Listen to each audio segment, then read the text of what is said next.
Well, here with us today is Dr. Judith Orloff. She's a board certified psychiatrist, a member of the UCLA psychiatric clinical faculty, and a leading voice in the fields of medicine, psychiatry, empathy, and intuitive development. She's also a New York Times bestselling author whose work has been featured on CNN, NPR, TEDx, and NO, the Oprah magazine, among others. Today, Dr. Orloff will share her professional journey and discuss her new book, which is called The Genius of Empathy: Practical Skills to Heal Your Sensitive Self, Your Relationships, and the World. She will also give us tips on how we can learn to practice empathy and tap into our superpower for health and healing. So, how are you today, Dr. Judith Orloff? I'm so glad you're here. Thank you. I'm very excited to be here. I'm great, and I've been looking forward to this discussion on empathy. Yes, this is going to be a great discussion, and I am so glad that you are here as well. So start out with telling us your story, who you are, and talk about your professional journey and how you decided to specialize, as a psychiatrist, but, with emphasis on treating highly sensitive people. And then while you're at it, tell us what you mean by highly sensitive. Yes. Well, I think my main motivation is that as a child, I was a highly sensitive, empathic child, and I didn't get any support for it. And I was shamed for being overly sensitive, and I was not given any support from my physician parents, and I have 25 physicians in my family, but very logical, linear. And so I was ashamed of it, and I kept it inward, and I wouldn't share it with anyone. And so my personal journey has been coming to terms with my intellectual self, as well as my empathic and my intuitive self, and realizing that they all go together to make the whole me. And once I realized with help that I had to incorporate my empathic and intuitive side into how I practice medicine and my personal life, then everything began to change, in terms of, the world opening up for me and being able to feel good about myself. And then as a physician, being able to incorporate these skills into my practice. Oh, okay. So, first of all, then, we talk about empathy, but I don't know if we truly understand what that means. So, can you tell us, um, what is the true definition of empathy, and, how is that important for our emotional and overall being, but also how we, deal with each other? Yeah, yeah. Well, I wrote the book, The Genius of Empathy, which recently came out, and it has a foreword by the Dalai Lama, which I'm so proud of. But it creates a certain energy about empathy in the world and how absolutely vital it is to stop polarization, to stop hatred, to stop blaming and shaming, and to come together in our personal lives and in the greater world. And empathy is the ability to feel what's going on in somebody else's shoes, and to be able to put yourself in their position, whether you agree with it or not, whether you like them or not, but just being able to understand our fellow humans and then making discerning choices about what to do about it. And as we were talking, empathy doesn't mean being a doormat. It doesn't mean being weak.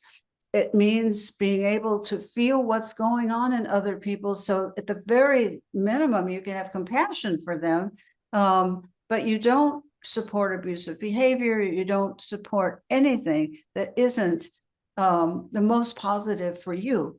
So you take care of yourself, but at the same time, you're not hating other people. This thing about hatred, is so dangerous. When you begin to hate other people for their differences, their beliefs, I mean, we must avoid that at all costs. And from my point of view as a psychiatrist, it's not hating, it's not a good thing.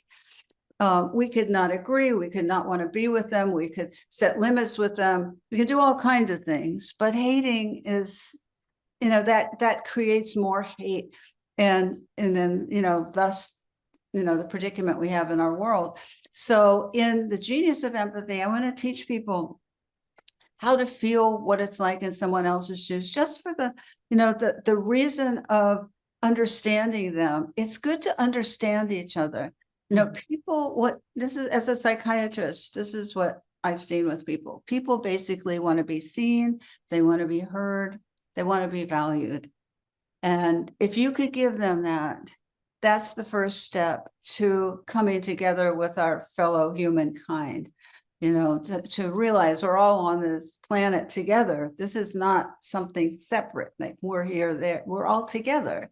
And empathy, because it allows you to tune into other people's points of view, and also to feel other people's happinesses and successes, and all the positive things that can happen to people. We can feel the rush of that joy as well when we're open to empathy. So you're saying that it's important for us to be open to empathy and to, in other words, practice it. So it seems, and you brought this out in your book, it's a skill set. It's something that we should learn, and practicing empathy. So how should a person, at least start practicing? What are some of the steps that they can start practicing empathy in their everyday lives? Yes, that's an excellent question. And that's what the Genius of Empathy is all about, how to make this a skill set that you apply in your everyday life. And the first place you start is with yourself, with self-empathy, and beginning to, instead of having all the negative voices running in your head, to be able to say something like, you went through a really hard day. This was difficult. You did the best you could. Bravo. Go take a bath. We'll deal with it tomorrow, in terms of solutions. But you did it as best you could, as opposed to, what's wrong with you? You're stupid. You're not smart. Why, you should have done better. Beating yourself up, which is so negative. So, I look at progress as people beating themselves up a little bit less each day. Just a little bit less. It's hard to let go of, but if you have the goal that you want to be kind to yourself, that's where empathy starts. Self-empathy starts with you. And it's often easier to have empathy for other people than yourself. We're often the hardest ones, the hardest nuts to crack, but we can do it. And it takes a certain intentionality in the morning to wake up and say, I'm going to show myself empathy today. I'm not going to beat myself up. And so you have control over what goes on in here. And if the negative voices start going, or you start putting yourself down, you say, I'm taking a breath, I'm stopping, I'm reorienting, and I'm changing my direction here. And to say the words, you're doing the best you can. It might be a rough day, but you're going to do it, and I'm going to be with you. And the thing about empathy work, whether it's with yourself or someone else, is that you have to deal with the inner child. Because if the inner child is wounded and you're carrying around this wounded inner child, you're going to be beating yourself up all the time. But if you can reclaim that inner child and say, I'm going to take care of you and be good to you, part of that is showing empathy for yourself.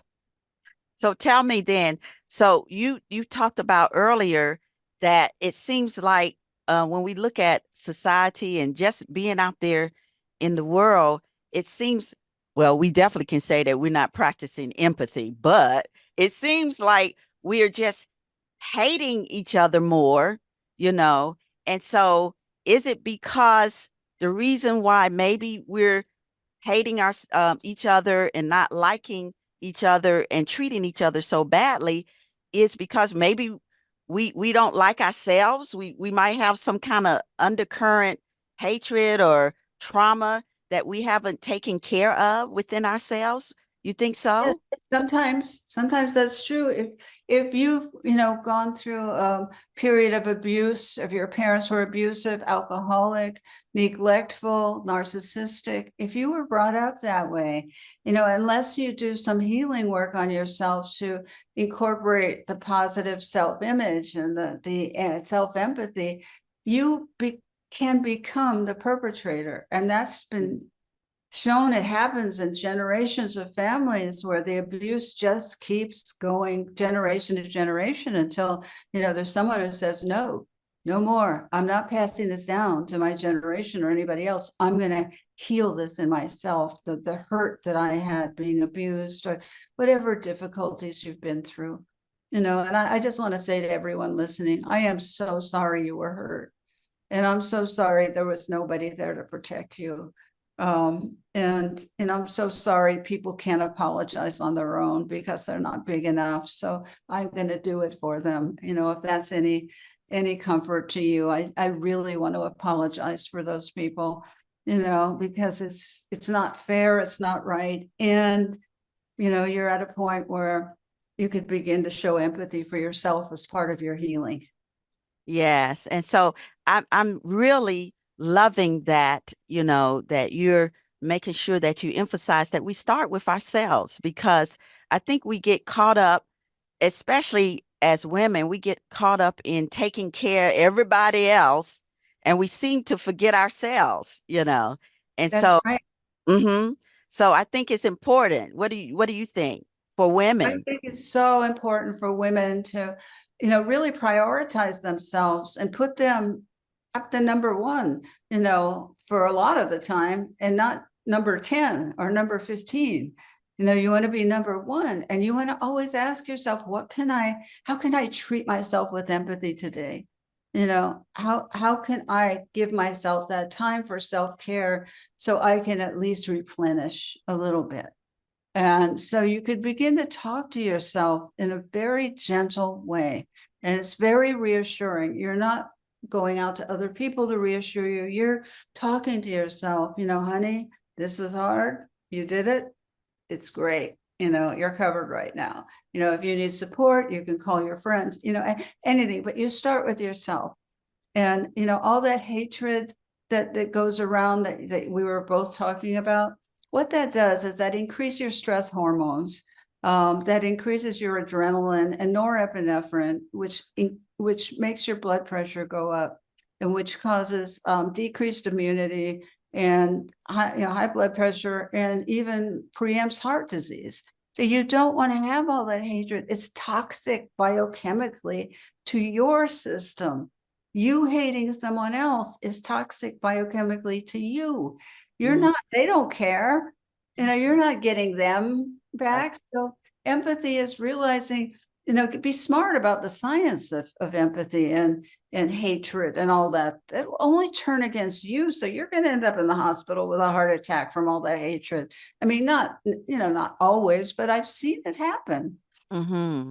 Like, as part of the empathy exploration, one thing I ask people in the book is to look at, their desire to hate, or it's so easy to hate this one or hate that one, and try to find a different perspective. You're not condoning their horrible behavior, but you are having compassion for the wounded heart that makes them do all these things, the horrible wounding or the lack of empathy, or these narcissists and sociopaths and psychopaths who have empathy deficient disorder. They don't have empathy as we know it. And that's a big crippling thing for them. That's a terrible thing not to have empathy. So empathy then, as you have said in the book, it has healing power then. So if we learn how to have empathy, it can bring about healing for us. And it seems like it can decrease our risk for having these unhealthy complications such as heart disease and all of that. What are your thoughts on that? Absolutely. It changes our biochemistry. There was one thing that just really struck me in the research. It's called the Mother Teresa effect of empathy. And what that is when you're walking down the street and you're witnessing an act of empathy, let's say someone's being kind to the other person. If I were to draw your blood then, in your system, your immunity would go up immediately. You know, stress hormones would go down, your endorphins, the painkillers would go up, your vagus nerve, which is the calming nerve, would start activating. So just by watching an act of empathy, all those things biochemically change in your body. So it's empathy is good for your body, you know, just by witnessing it. You don't want to, however, become codependent with your empathy. And I have a chapter in the book on healthy giving and what's codependent giving versus healthy giving. That's giving, over giving can kill you too. You know, I've seen so many people who are just over givers, that everyone else goes first, you know, and they give too much and they sacrifice themselves and they go through what I call the martyr syndrome. They just become a martyr in their lives and don't do anything to build up their own strength.